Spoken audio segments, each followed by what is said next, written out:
எல்லாருக்கும் வணக்கம். என் பேர் Anand. I am NISM certified trader. Welcome to our channel Tales of Market. நீங்கள் பார்த்தீங்கன்னா நம்ம கூட இருக்கிறது யாருன்னா mister Prakash, founder of Planet Finmart and financial advisor. Hi sir. Good evening sir. இந்த வீடியோவில் நம்ம எதை பற்றி பார்க்க போகிறோம் அப்படின்னா, லைக் ரீசெண்டாக நடந்த பட்ஜெட் அண்டு நேற்று நடந்த RBI மீட்டிங் பற்றி தான் பார்க்க போகிறோம். ஸோ லைக் பட்ஜெட்டில் உங்களோட ஓவரால் வியூ என்னவா இருக்குது? நம்ம பட்ஜெட்னு சொல்லும்போது காமன் மேனுக்கு என்ன இருக்குன்னா, எனக்கு இதில் என்ன இருக்குது, இன்கம் டேக்ஸ் பற்றி என்ன இருக்குது, ஸோ நம்மளோட இன்கம் டேக்ஸ் ஸ்லாப் ஏதாவது மாற்றுறாங்களா, ஸோ அப்படி தான் ஒரு லேமேனாக நம்ம பார்ப்போம். ஸோ இந்த பட்ஜெட்டில் அந்த மாதிரி பார்க்கும்போது லேமேனுக்கு பெருசாக எதுவும் இல்லை. ஏன்னா இன்கம் டேக்ஸ் ஸ்லாப் எதுவும் சேஞ்ச் ஆகலை.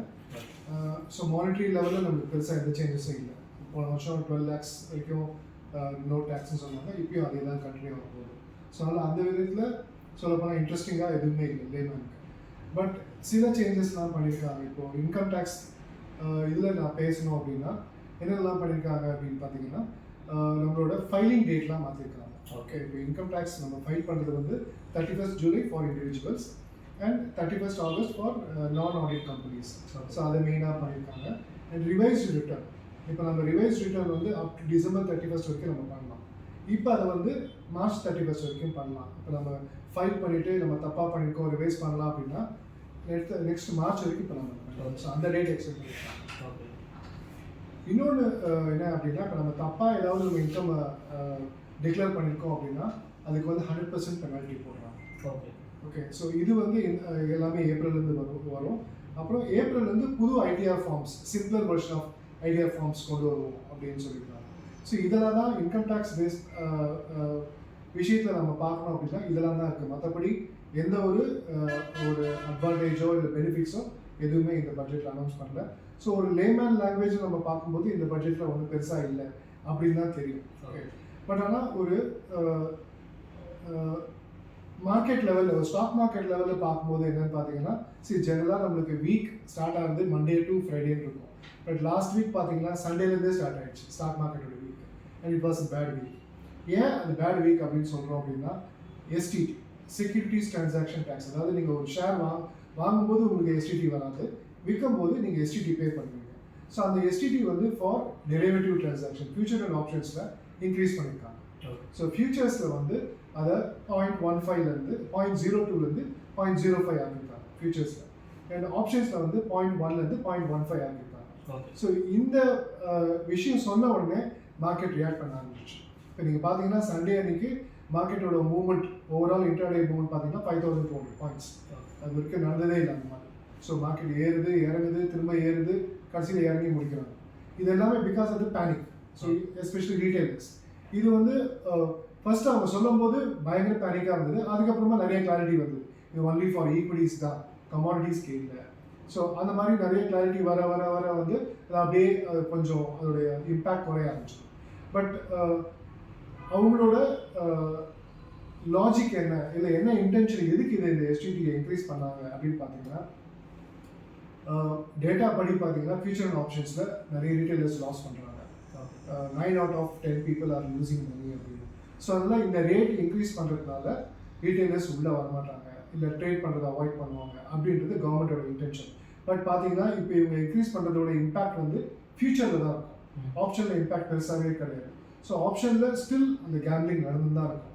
ஸோ இது வந்து ரீட்டைலர்ஸ்க்கு ஒன்றும் பெருசாக ஒன்றும், ஏன்னா ரீட்டைலர்ஸ் ஃபியூச்சர்ஸில் போகிறது ரொம்ப ரேர், அது கம்மி ரேஷியோ படி பார்த்தீங்கன்னா. ஏன்னா ஃபியூச்சர்ஸுக்கு நான் ட்ரேட் பண்ணணும் அப்படின்னா அட்லீஸ்ட் எங்கிட்ட ஒரு 2 to 3 lakhs இருக்கும்.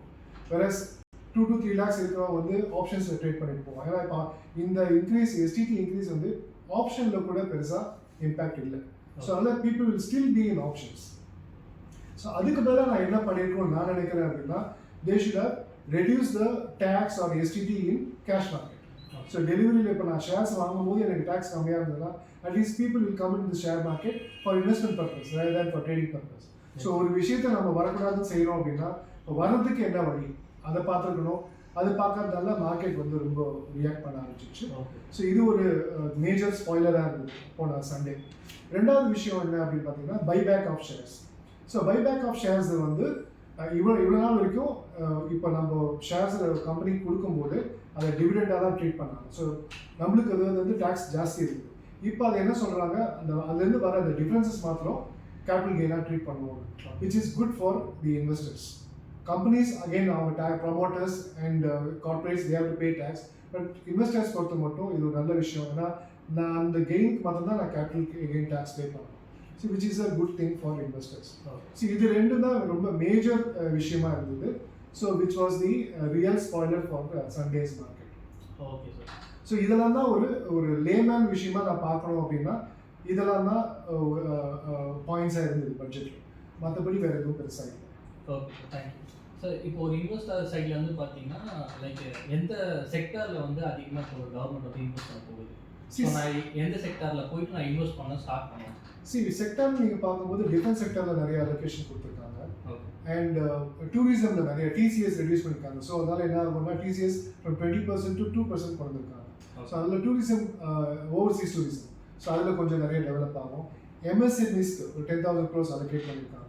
So you can look at MSMEs to invest in those companies. So இந்த railways 7 new high speed railways trains விட போகிறாங்க for Tier 2 cities like Chennai to Hyderabad, Chennai to Bangalore, Delhi to Varanasi. இந்த மாதிரி நிறைய lines விட போகிறாங்க. So you can look at railways also. So இந்த மாதிரியான செக்டர் வந்து we can always look at it. இப்போ நாங்கள் புரிஞ்சுக்கிறது வந்து ரயில்வேலையும் லைக் வந்து டூரிஸ்ட் செக்டர் வந்து நெக்ஸ்ட் growth ஒரு ரேலி இருக்கும்னு கண்டிப்பாக இருக்கும். Okay sir. சான்சஸ் சார் நாங்கள் அப்புறம் லைக் இன்வெஸ்டர் சைடில் வந்து டிஃபென்ஸில் வந்து அதிகமாக வந்து இன்வெஸ்ட் பண்ணுவாங்கன்னு நினச்சாங்க. கவர்மெண்ட் வந்து அலோகேட் பண்ணுவாங்கன்னு நினச்சாங்க. பட் ஆனால் அது நடக்கல. லைக் அதோட இம்பாக்ட் ஏதாவது நம்ம மார்க்கெட்டில் தெரியுமா? இப்போதைக்கு அது தெரியல. இன்ஃபேக்ட் லாஸ்ட் 1 வீக்காக எதுவும் தெரியல. பட் இது நம்ம போக போக தான் பார்க்கணும் எப்படி இருக்க போகுது அப்படின்னு. மேபி ஒரு அடாக் அனௌன்ஸ்மெண்ட்டாக கூட வரலாம். பட்ஜெட்டில் எதுவும் சொல்லலாம் கூட, அது மேபி வேறு வழியாக கூட அந்த இன்ஃபர்மேஷன் வரலாம். We have to wait and watch. Okay, thank you so much sir. Sir ரொம்ப தேங்க்யூ சார். லைக் அடுத்ததாக நம்ம போகிறது வந்து ஆர்பிஐ மீட்டிங் நடந்துச்சு. ஸோ அந்த ஆர்பிஐ மீட்டிங் பற்றி நீங்கள் என்ன நினைக்கிறீங்க? லைக் அவங்க எவ்வளோ ப்ரொஜெக்ஷன் க்ரோத் எக்ஸ்பெக்ட் பண்ணுறாங்க? லைக் வந்து எவ்வளோ ஜிடிபி க்ரோத் இன்க்ரீஸ் ஆகிருக்கு? அந்த மாதிரி கேள்விக்கெலாம் கொஞ்சம் ஆன்சர் பண்ணுறாங்க. நேற்று ஆர்பிஐ மீட்டிங்கில் ஒரு ரேட் கட் இருக்குன்னு எதிர்பார்த்தாங்க. ஆனால் ரேட் கட்டே நடக்கல. அதே தான் repo rate has been maintain at 5.25% only. So அதனால் ஜென்ரலாக ஒரு ரேட் கட் மாறும்போது தான் ஆர்பிஐ மீட்டிங்கான இம்பார்ட்டன்ஸே வரும். ஸோ நேற்று ரேட் கட்டே பண்ணாததுனால அதோட மீட்டிங்கே ரொம்ப பெருசாக அதோட நடந்த மாதிரியே தெரியல. ஏன்னா மார்க்கெட்டும் பெருசாக எதுவும் ரியாக்ட் பண்ண. இன்ஃபேக்ட் மார்க்கெட் நேற்றுக்கு மீட்டிங் முடிஞ்சப்பறம் அப்பா ஆரம்பிச்சிச்சு. ஸோ அதனால் பெருசாக அதோட இம்பேக்ட் எதுவும் இல்லை.